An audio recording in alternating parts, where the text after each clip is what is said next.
Good morning, and welcome to Redeemer Lutheran Church. I'm Pastor Gary Lodeholt.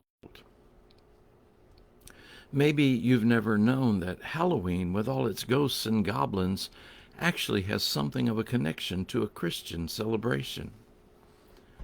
That might seem odd, but the origin of Halloween actually stems from the observance of All Saints' Day on November 1st. And that's a big church celebration. Nowadays, we celebrate All Saints on the first Sunday in November, but the actual day is November 1st, and in medieval times, that's when they observed it.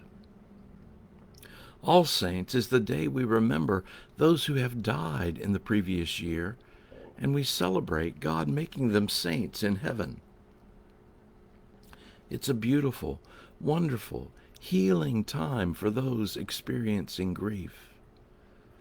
However, over time, the tradition grew that on the evening before that church observance, the spirits of those who had died were out and about, making their way to the church for the worship service.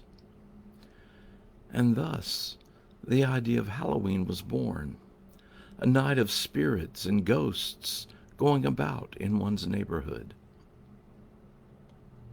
Well, this is the week of Halloween, and so I thought it might be a good time for us to talk about spooks, witches, magic, and more in the Bible. There's more than you might imagine, and none of it is mentioned in a good way. Today, I want to talk about Balaam.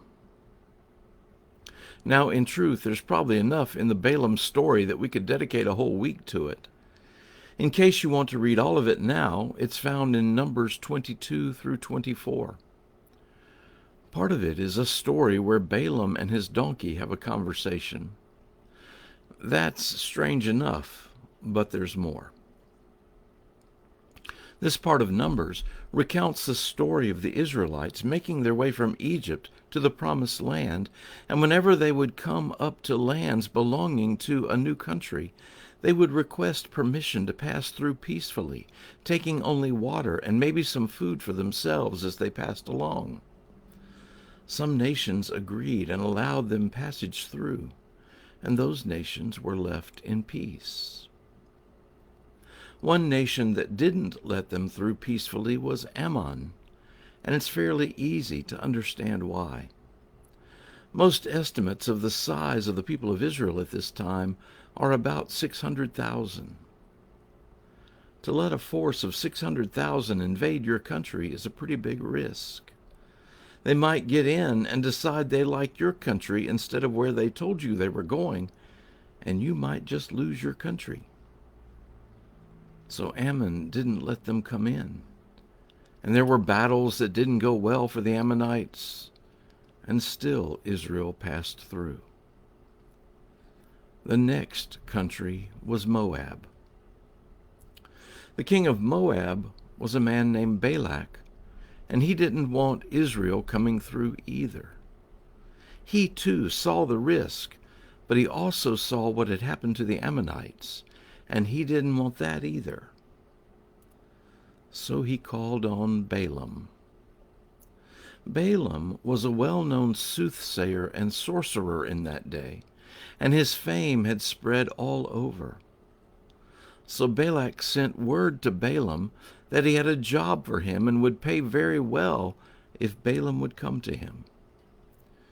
Eventually Balaam did, and the king told him that he wanted Balaam to climb a particular mountain that had a view of where the Israelites were camped as they waited permission to pass through. Up there, where he could see all of Israel, Balak wanted Balaam to curse the whole nation. Now, this is where we need to pause and remind you that in this day, blessings and curses were seen as a lot more than just nice words or saying something bad. Blessings and curses were considered very real, with power to enact what the words said. A curse on the nation was serious business. A curse from someone like Balaam, who had connections to the spiritual world, was very serious business. So at this point, it's a bit hard to tell if Balaam is a good guy or a bad guy. He's a bad guy in how he dabbles in the dark arts, but in what he says in response to King Balak paints him in a surprising way, especially for a pagan. Balaam says he will go and climb the mountain, but he must have the freedom to say whatever God tells him to say. King Balak isn't pleased, but this is his only hope to avoid war, so he agrees. Balaam goes up on the mountain, and there he offers a blessing on Israel instead of a curse.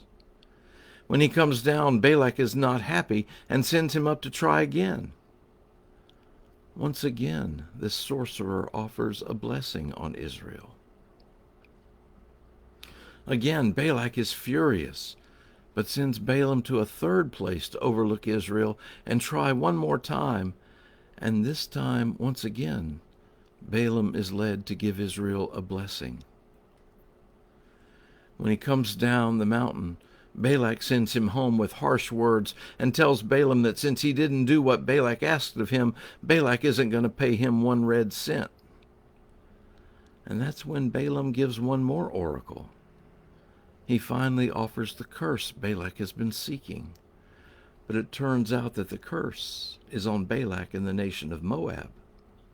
Moab ends up cursed, while Israel is thrice blessed. So there's this odd little story in the Bible where a sorcerer and someone in touch with the spirit world is summoned to offer curses and offers blessings instead. The thing is, Balaam agreed to say only what God told him. Sounds like a good idea for us too. Thanks for watching, and remember to let this day belong to God.